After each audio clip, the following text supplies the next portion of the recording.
Hello everyone, it's Maylena and Jordan! And we are the board certified BAes. Yes, we are. We are back with Ruby for another part of her segment. That was a weird word, segment. So we are going to jump right in. Go ahead, Jordan.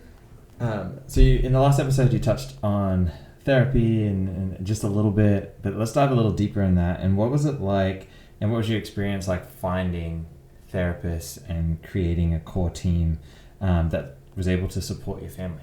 What was that process like? It could be really, really difficult, to be honest with you, just because you're bringing in, people in your home and having them to adjust with your kiddos. But it is a process because the BT has to kind of vibe with your kid and then vibe with you. So it is a very long process. So the one thing I can offer, just top of my head, when it comes to BTs and understanding too that being a behavioral therapist is really, really hard because you're literally going from house to house and having to adjust. So also being understanding and supportive of your clinical team and your behavioral therapist, because it is a really hard job to deal with us parents. We're so sorry. Again, so sorry. We're not the easiest to say, but we support them 100% because they're helping you kind of shape your child into having a better future. So just understanding that it's okay if you don't like a behavioral therapist, based on really the parent knows when the vibe is there between BT and kiddo, but you have to give it time too. It just can't be like, the first day it just didn't work out. Mm-hmm. No, it has to be, you have to see it through time, but also speak up. But it's okay to stop, get a new BT another BT on the team. So, but you just have to give it some time as well too, and work with it and understand that they're humans as well, and they're going from house to house. So, shout out to our BTs. Yes. Yeah, that's a big deal. So thank you for shouting them out and appreciate them, because we do. Yeah. And you touched on something kind of important there, and but I feel like you skipped over it. You as a parent, and all parents, they're so vital and important, and being present is also important. Yes. So, we come in for a couple of hours and then we dust our hands off and leave, essentially. Mm-hmm. And sometimes that's wrong in the sense that it's a huge meltdown and we have to leave and things like that, and then you're stuck picking up the pieces. So I think it does go both ways, in the sense that sometimes, yes, parents can be a little helicopterish at times, but it's also your child. Yeah. So you have every right to be. And I think that's an important part too as therapists that we have to understand is this is your baby. Yes. Whatever age it is, it's not going to change the fact that it's still your baby. Yeah. And I think you'll know when you get your BT, the one that's meant for you, because they start to pay attention to your child's needs in a microscope and catch things that we didn't catch before. I mean, and that's when they'll notice hey, I kind of noticed that kiddo is doing this. Is there something else? Or I was thinking this, and then, not changing the clinical program right then and there. We gotta talk to the rest of the team as well. But I think when they start noticing things that could help your kiddo out and help them get through a behavior or through a task, or better help explain things, I mean, that's when that's a good BT, and kudos to them for always figuring that out. But it really is both ways, and you have to know that anybody that comes through your house, you have to work together. So everybody's there for the sake of your child, so just being open-minded that they might switch things around, and that's okay. So piggybacking on kind of that part, you mentioned the BTs. How about the BCBAs? So everyone's different, right? We all come with different backgrounds, and some people might have been in education before switching into becoming a BCBA, or wanting to do nursing or mental health to some capacity, whatever, and then switching. how do you feel about BCBAs? Because I know we talked earlier a little bit, off camera. So I'm sure that you've had multiple, or do your kids have separate ones? They do have separate ones. Or I'm sorry, no, they have the same one. They have the same ones? Yeah. Yeah. So, BCBAs are different because everyone has their own experience with them. But for myself, I've had the opportunity to have some really great BCBAs. I mean, to the point where we felt like we were owners of the program for our kiddos, and even assigned us homework one time. And so there was areas where like a BCBA was like, I'm noticing, mom's struggling with the hierarchy. Like, Mom, I want you to explain to me the next time we meet what the hierarchy is, and bring a situation where you guys had to use the hierarchy, method, and present to me why you felt this, why this happened and what you did and things of that nature. But then also, they're there to tell you, how you could better support your child with staying in line with the strategies that they're working on. Everybody's experience is different. I mean, in some cases, you might get a different experience, but again, understanding that this is all for your child, and it's okay to not see eye to eye. And so just working together, I think, is the best way to go. But in my experience, I've had some really great BCBAs, and I've learned so much from different people, and everyone's got their own way of doing things. So it's always good to get a different perspective from everybody. Yeah. That's great. And it is true. We all do have different backgrounds. We all have different ideas on how to implement. But we are a collective effort, right? We are just a piece of the pie, as you will, right? You being a parent has the biggest piece. So that's, we have to take note and do things based on your family dynamics and what it is that you're looking for. And it's a two-way street. We can learn from you and you can learn from us, right? And right. I think that's great. Have you ever had something happen that you're like, no, this isn't good?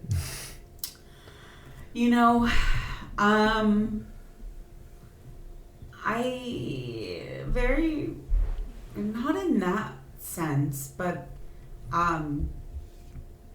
trying to really think about that one.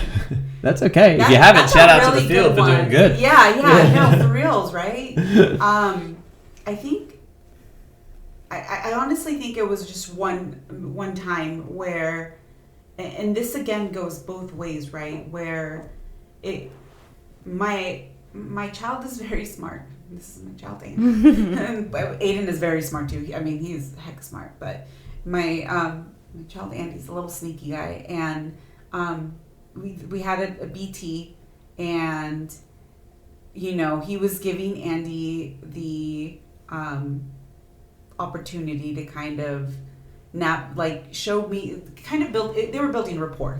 He was new, and I could see that my kid was kind of taking advantage of him, and like, hey, he's not making me do anything. Like, we're just gonna have free time, and I can notice that he was slowly but surely being non-compliant, and this BT was just trying to be so nice to my child, and my child just was like, oh, I'm going to take advantage of that. So kind of having behaviors and not wanting to get through the tasks and be on schedule. And I think that was the one time where I felt that it got bad, because I had to intercept and say, maybe this BT was not meant for Andy. Maybe because he was so bubbly too. And so I think my kid took that as like, that is your weakness against me, But, maybe he just needed to, that was like the one time I felt like it was awkward, because you have to have a difficult conversation of, it's not going to work out. But it doesn't mean that they're a bad BT. It's just wasn't going to work out with your kid. Mm-hmm. And so letting that BT be more suitable for another kid that won't take advantage of him or something. But I think that was like the one time. It's like when you have to say, I don't think it's gonna work out, is when it gets hard. And it gets awkward. But I feel like after you do it once and now you know what you like, for your, not even you, but what your child likes, then the conversations become easier, or it's not awkward anymore. That's good. That's good. It kind of like also leads into another question. So like, do you feel that you've had to advocate more than you expected since, you know, going on this journey with your boys? Yeah, absolutely. I think as a parent, you get exposed to different experiences. It could be anywhere from like insurance to, you know, the agency that handles your child's ABA, to school, to districts, I mean, teachers. It could be anything. And as an advocate, I think the one thing you learn to do is, you know, do your own research. Because again, you know, for example, my kids went without their like ABA for like 3 months because the insurance has changed or the agency wasn't taking them, and literally insurance 1 was fighting with insurance 2, and it was just preventing from everything from happening. And so as a parent, I had to put on, you know, my advocate hat, but not knowing where to start, I had to start from scratch. Yeah. So I talked to insurance A. Hey, what's going on? Well, insurance B is not doing this. All right, insurance B, why aren't you doing your part? And like getting them to jump on board. And then after, you know, going through so much and trying to figure out what happened, we just ended up finding out it was just a letter of medical necessity that was needed. And so jumping on board with getting our pediatrician to write a letter to say, hey, these children have autism, they need their services. And so, you know, also navigating the school system. What are your rights? Your children have rights. And so you need to make sure that your children are serviced, and it's okay to have a voice. And, you know, sometimes we're not going to see eye to eye with all the entities involved in the upbringing of our children, and understanding that it's okay that we have to kind of sometimes push back, and it's for the benefit of our child. It's absolutely nothing personal, but having to make sure that we are not going to give up, but also like learning to lean on each other too. Yeah, absolutely. You know, there's a lot of groups out there that go through this and are the experts, but like learning to pick up the phone and phone a friend. But I think just never giving up, and knowing, also as parents, sometimes we feel like, are we going crazy? Is this like a thing? No, you're not crazy. Yep. It is a thing. Yeah. And so follow your heart, follow your gut instincts. If something doesn't feel right, then it's not right, because that is already crossed your mind. So therefore it's not right. But I think the hardest thing is being an advocate is the things that you get exposed to that you are not familiar with, and having to start from scratch. And sometimes you're going in circles, and it's okay to be in circles sometimes. That's just the natural way of going. But I think it's been difficult because I've never had to do that before. But I've also felt like it was a blessing, because not only did we accomplish what we needed to get done and get services for the kids, but now I have that experience under my belt. And if a parent ever vents to me about it, I'm able to hold their hand and give them not advice, because again, we're sometimes not doing the same thing, but also vent to them and let them know, like, this is what I went through. I don't know if it helps, but more than happy to connect to you. Maybe skip a few steps or something. That'd be my question too, is like, I don't know. They probably, I mean, there's a lot of resources out there now, but you know, we have advocates for like IEPs and things like that. I wonder if they have them for health insurance, because that's its own beast. And if not, girl, you better take that and run. Right. Start your own business. That is a good one. You know, I don't think there is one, but there is a lot of great groups out there for IEPs, consultation services to help you navigate the system. Shout out to Core Foundation. Yeah, shout out to our friends at Core Foundations.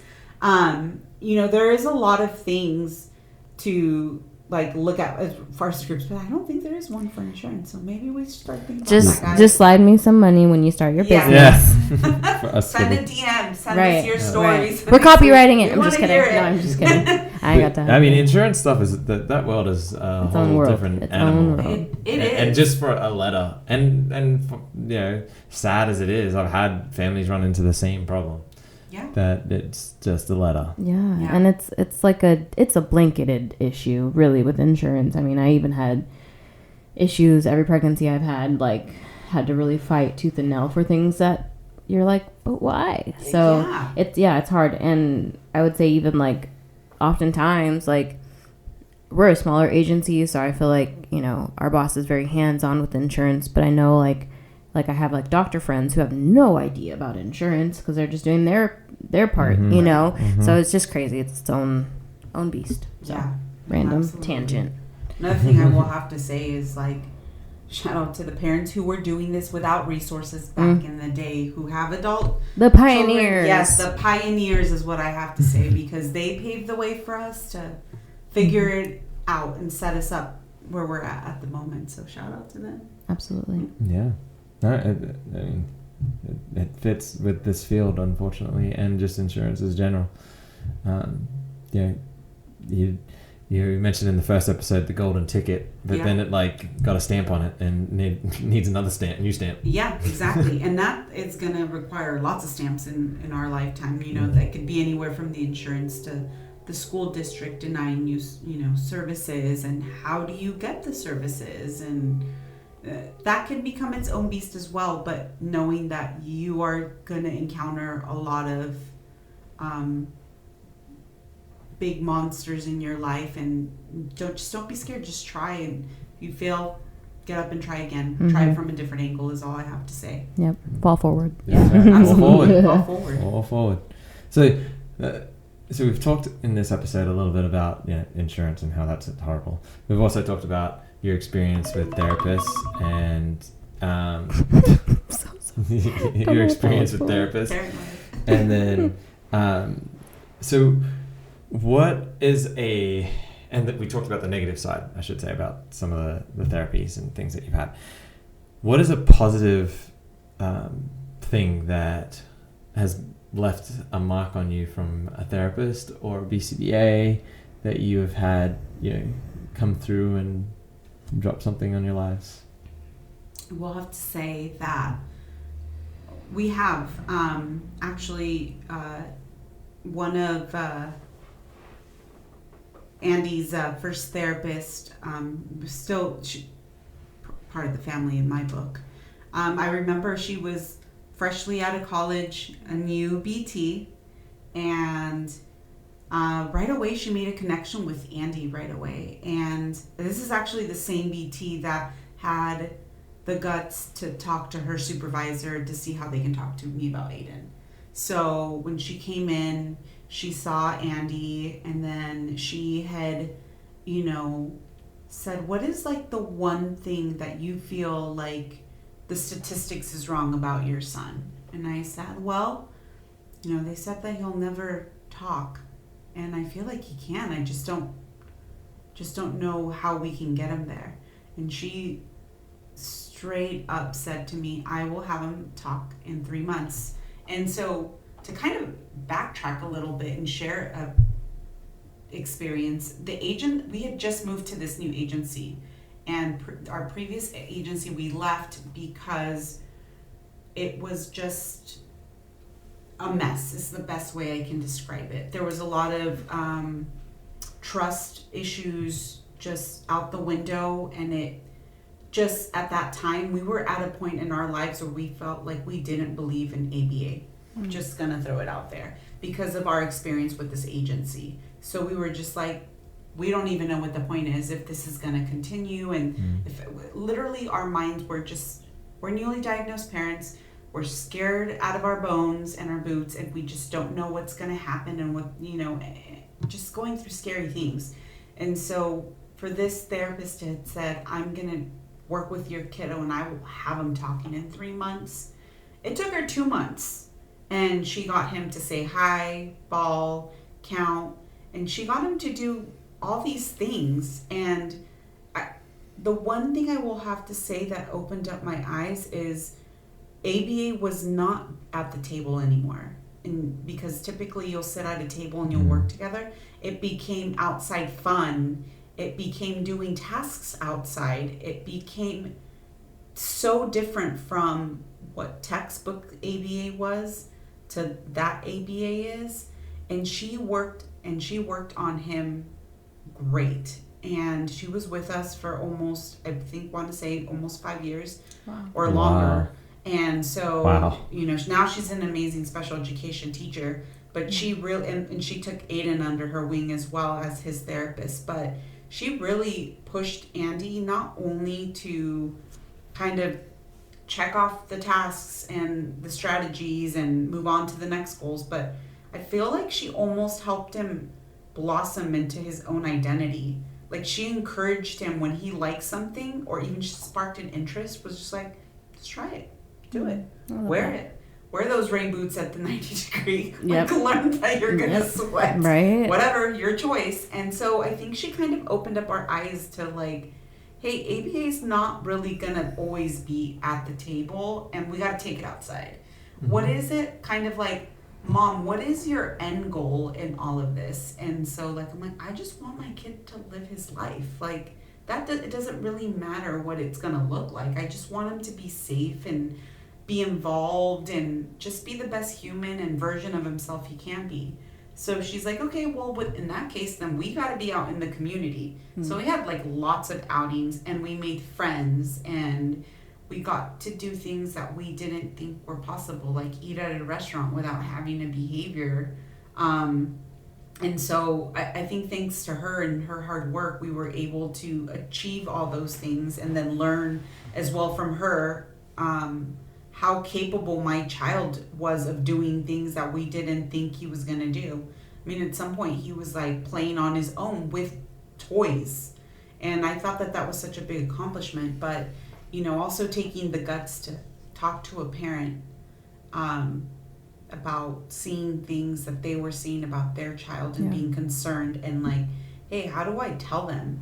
But then not even like telling us, but going with us. Like, and looking, I think, when the words came out, we all knew, right? And receiving the diagnosis, but also even to the fact of saying, looking at me and asking me, I'm not the person she's servicing my child, but looking at me as a human being and saying, do you need a second? Can I get you water? Can I get you something? I know that was tough, but we're gonna get through it. I mean, that's what I mean, like when they tell BTs that it's just a job, it's not a job at all. You are connected, so that's why I always advocate for BTs, because it's a hard job. You have to carry a different emotion, and not just one emotion, but various emotions, because you're going to different households, and your support level is different at each household, because you might have a parent who's more sensitive, you might have a parent who's more scared, you might have a parent that's braver than you'll ever know, and it's an easy relationship. But I mean, the fact that all of this was done above and beyond was just always left in our book, just a big stamp in our heart, but also consider her as family. So like when we got to see her evolve and become this butterfly of a special education teacher, and we were sad when she left us. It was a really, really hard time to let go, but to now see her spread her wings to share the Mary Poppins magic with other kids is what I like to call it. Yeah, she was. Sure. Is great to see. So shout out to our BTs, man. Let me tell you, they don't get enough love. Yeah, I love that. They need a teacher appreciation week, like BT appreciation week. Seriously. For a day. A day. Yeah. Okay. Or no, a week would be fine. Just something. Something. A whole month. Wait, why can't we just celebrate them every time? Yeah, we try. Seriously, True. Yeah. No, I love that. I do too. Thank you for shouting out our BTs, because we love them and we need them. To end this episode, what is one thing that you wish that every RBT or BCBA knew from or understood from your perspective as a parent? I think the one thing I would say is, learn to see, that's the thing, is like, I'm not an expert in BT, so but I would just have to say is be open-minded to the child and be patient with us parents. We mean well. Again, we're so sorry. We mean well, and just don't give up on us.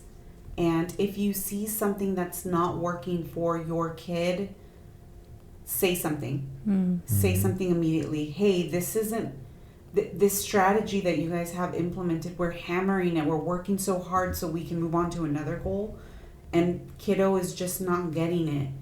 Can we try something else? So don't be scared to talk to your supervisor, BCBA, about something that's just not working, because at the end you're just trying to help this kiddo, and by you speaking up just speaks values to me, to be honest with you, because it takes a lot of courage to say, hey, this isn't working, time out. We need a timeout from everybody. So I think my best advice is speak up. And the reason I say speak up too is, this is going to sound like a really silly story, but it goes hand in hand. When we were trying to teach Andy how to tie his shoe, we all realized we were all teaching him a different way. I was teaching him a different way. My husband was teaching him a different way. The BT was teaching it the way it was on the report. And then when the BCBA came in and was like trying to walk through it, because Andy would just not pick it up. He did it one way when we were all filming each other to like kind of show Andy like through a video, because he loved phone videos at the time. We were just like showing him how to do it. We all, the BT started noticing something, and she's like, wait, time out. We're all doing it differently. Literally, she said, we are all doing it differently. I'm doing it this way. Mom, you just showed us that you're showing him this way. Dad, you're doing it this way.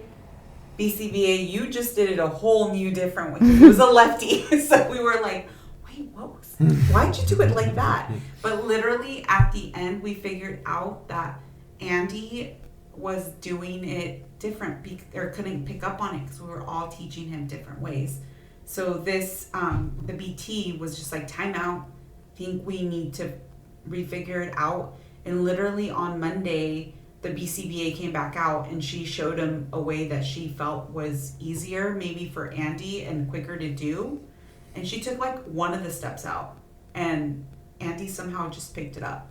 Amazing. So that's like amazing. I think like just don't be scared to speak up. And if something's not making sense and kiddo's not hitting the gold, figure out why it's not being met. But work with everybody, I think, is my biggest advice. Yeah, that's amazing. Thank you.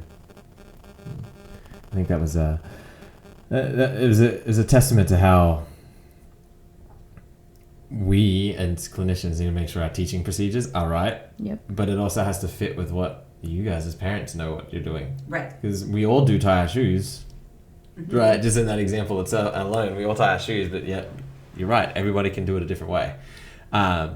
And so, it's something that I feel like us as BCBAs need to be a little bit more mindful of, but I'm glad that experience helped us shape that, because now they're probably not going to have that problem ever again. Yeah. Like in terms of they learned from that experience as well, and the BT would have as well. Yeah. Like, oh yeah, let's check this first. So it's good. Yes. And having that whole experience and seeing how it came out with a successful end probably only reinforced that you should be talking and speaking up and communicating a lot better. Yeah, and I think having those meetings with parents is so empowering, because when we're part of the solution, it helps us feel empowered too. It helps us feel validated and like we're contributing to the ABA, Mm-hmm. I know we have our own homework and we have our own parent consultations and we work with everybody, but I think like involving us in the efforts to figuring it out helps us empower us and helps us think outside the box as well, because we want to contribute. We feel like we can. We know our kids more than anybody else, so just feel like it helps us. So having the conversations with us and including us makes, I'm speaking for myself too, but I'm sure every parent feels empowered after after they have conversations with everybody and like, you're right, oh my gosh, why didn't we think of that? Things like that. No, that's so true. So yeah, thank you for that. I think it's a good point now to like end this episode, and so we can get ready for another. So thank you for sharing and being open about your experiences with services and how it all went. Good and bad and some ugly. Yeah. But all good. It's all moving forward. Yes. All right. So thanks. Thank you, Ruby. Thank you, guys.